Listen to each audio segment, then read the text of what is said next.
தெறிக்கவிடும் காரம் நிறம் சுவையை தருகிறது. ஆச்சி மிளகாய் தூள் தெறிக்கவிடும் காரம் நிறம் சுவை. Thirupuvanam case CBI charge sheet file பண்ணிட்டாங்க. அதை வந்து கோர்ட் திருப்பி அனுப்பிடுச்சு. சார்ஜ் ஷீட் தப்பு தவறுமாக இருக்கிறது. திருப்பி ஒரு பெருமை தானே நமக்கு. ஒரு வழக்கை கூட ஒழுங்கா எழுதி கொண்டு போக முடியாத ஆளுகளை எல்லாம் நம்ம வச்சுக்கிட்டு எந்த இடத்துல சரியா இருக்கு சொல்லுங்க. உங்களுடன் ஸ்டாலின் மனு பூரா வாங்கி சாக்கடை தண்ணியில போட்டு போறது தானே. இது நம்மளுடைய அறத்தை தாழ்த்தி காட்டுறது தான் இது.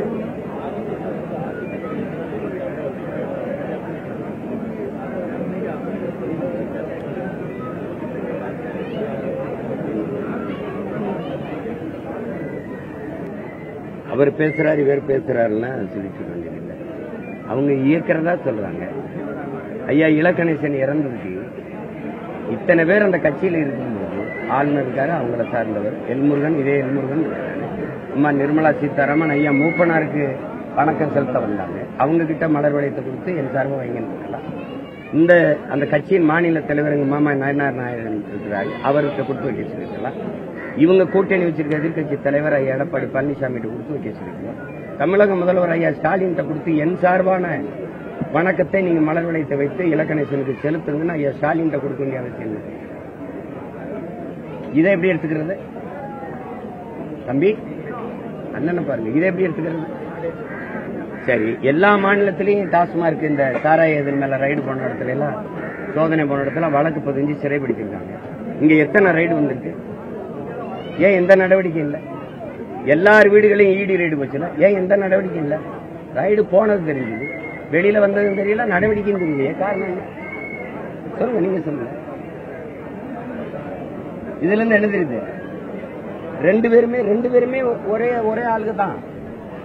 இததான் எங்க தாத்தா காமராஜ் ஒரே குட்டையில ஒரு மட்டைங்கிற. இப்ப நாங்க அந்த மட்டையை பிரிச்சு நாரா திரிக்கிறதா நம்ம வேலை. இதுல என்ன இவங்களுக்குள்ள வேறுபாடு கண்டுட்டீங்க? என்ன வேறுபாடு கண்டுட்டீங்க? ஆபரேஷன் சிந்தூர் அதுக்கு முதலா பேரணி நடத்தி அந்த போரை வாழ்த்தினாலே இந்தியாவில் பாரதிய ஜனதா எத்தனை மாநிலத்தால் அந்த மாநில முதல்வர் கூட செய்யாத வேலையை தமிழ்நாட்டில் முதலா அந்த பாகிஸ்தானுக்கு எதிரான ஆபரேஷன் சிந்தூர் அந்த போரை ஆதரிச்சு பேரணி நடத்தினாங்க தமிழ்நாட்டு முதலமைச்சர் தான். அதுக்கு பிறகுதான் டெல்லி முதலமைச்சரே நடத்தினாங்க. இப்ப இதை எப்படி எடுத்துக்கிறது? காரணம் ரைடு தான். உங்களுக்கு புரியுது எனக்கு. காரணம் அவங்க இங்க பாருங்க, அவங்க நேரடியா கூட்டணியில் இருக்கிறாங்க, இவங்க தெரியாம கூட்டணி இருக்காங்க. ரெண்டு பேரும் ஒன்னாதான் இருக்காங்க.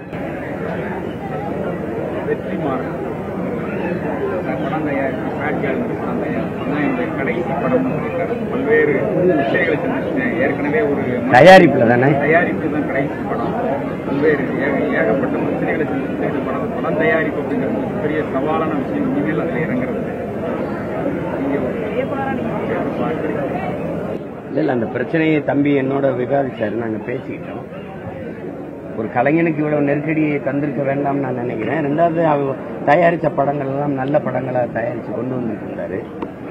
இப்ப அது அவருக்கு அவ்வளவு பெரிய மனச்சோர்வை கொடுத்திருக்குன்னா அதுக்காக நான் வருந்துறேன். இப்ப அதுல நானும் தானே பொறுப்பு இருக்கணும். இப்போ ஒருத்தர் கொலை செஞ்சிடறாரு, ஒருத்தர் தவறு பண்ணிடுறாருன்னா இப்ப அந்த இதுக்கு இந்த சமூக குற்றம் தான். ஏன்னா சிந்தனை என்பதும் செயல்பாடு என்பதும் சமூகத்தின் விளைச்சல்ங்கிறான். இப்ப சமூகம் பிள்ளையா இருக்கு, அதனால அது வருது. பள்ளிக்கூடத்துக்கு போற பிள்ளைகள்லாம் தண்ணி அடிச்சுட்டு கஞ்சா குடிச்சிட்டு தடுமாறி விழுகுதுன்னா சமூகம் சீரழிஞ்சிருச்சுன்னு தான் சொல்லணுமே ஒழிய அந்த மாணவனுடைய தவறுன்னு சொல்ல முடியாதுல்ல.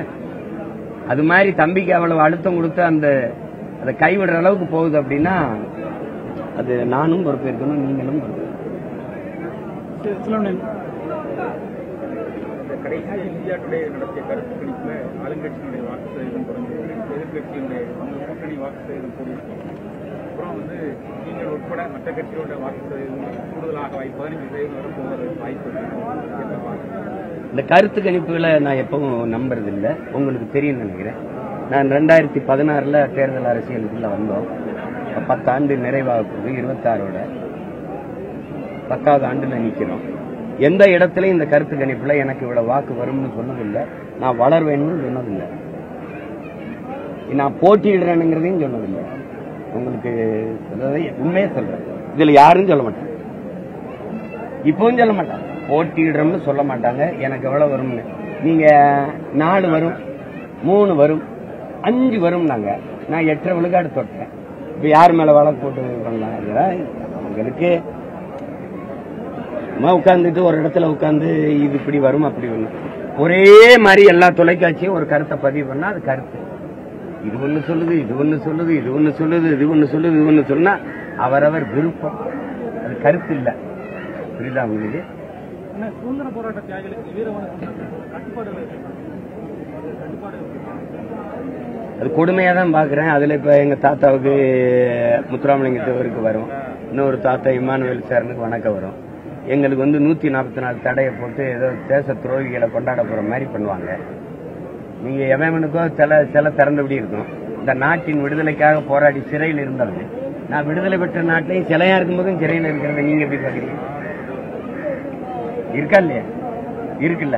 நேரு சிலை, இந்திரா காந்தி சிலை, ராஜீவ் காந்தி சிலை, பெரியார் சிலை, இந்த கருணாநிதி ஐயா சிலை, இந்த எம்ஜிஆர் சிலை, ஜெயலலிதா சிலை, அண்ணா சிலை எல்லாம் ஜெயில இருக்க. ஆனா இந்த செக்கில் இந்த போராடி சிறைக்கு போனா பாருங்க, 9 ஆண்டுகள் சிறையில் இருந்திருக்காங்க. எங்க தாத்தா முத்துராமலிங்கத்தவர், தாத்தா காமராஜனா, எந்த சிலையாவது வெளியில திறந்த இருக்க? இது மாதிரி கொடுமை எப்படி இருக்கு? அது மாதிரிதான் இது வம்படியா. அந்த என்ன சொல்லணும், நீங்க எந்த பிரச்சனையும் இல்லாம போய் நம்ம இன முன்னோர்களை மரியாதையா வழிபட்டுட்டு திரும்பணும், எந்த பிரச்சனையும் வச்சுக்க கூடாதுன்னு ஒரு அறிவுறுத்தல் செஞ்சுதான் செய்யணுமே ஒழிய, இத்தனை கார் வரணும், இந்த காரை வாடகைக்கு கொடுக்காத, இது போகாத, இவ்வளவு பேர் தான் போகணும். இப்ப என்ன 2 கார் போகணும், 3 கார் நிறுத்தி நடந்து வந்துட்டேன். இதெல்லாம் தேவையில்லாத ஒரு நெருக்கடி. இவ்வளவு நெருக்கடியை நம்ம கொடுப்பாங்க, அவன் வந்து அழகா கொண்டு வச்சு எல்லாரையும் கொண்டுட்டு போயிடும். இந்த நாடு எப்படிப்பட்டதுன்னா, பரிச்சை எழுத போகும்போது என் பிள்ளைகளை மூக்கத்திய கலட்டு, சாடையை அவுத்து விடு, ஜாக்கெட்டை கலட்டு, உள்ளாடையை கலட்டு, அந்த துப்பட்டாவை எடு, எல்லாம் பண்ணுவான். பரிச்சை எழுத போற பிள்ளைய அவ்வளவு சோதிப்பான்.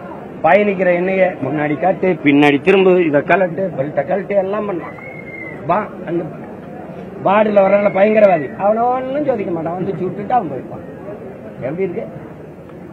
எனக்கிட்ட ஆதார் கேட்கிற, அந்த உள்ள நுழைஞ்சு சுட்டான்ல பகல்காம்ல, அவன்கிட்ட எதுவும் கேட்கல தம்பி, ஏன் கேட்கல? எதுவும் கேட்கல. தெறிக்க விடும் காரம் நிறம் சுவையை தருகிறது. ஆச்சி மிளகாய் தூள் தெறிக்க விடும் காரம் நிறம் சுவை.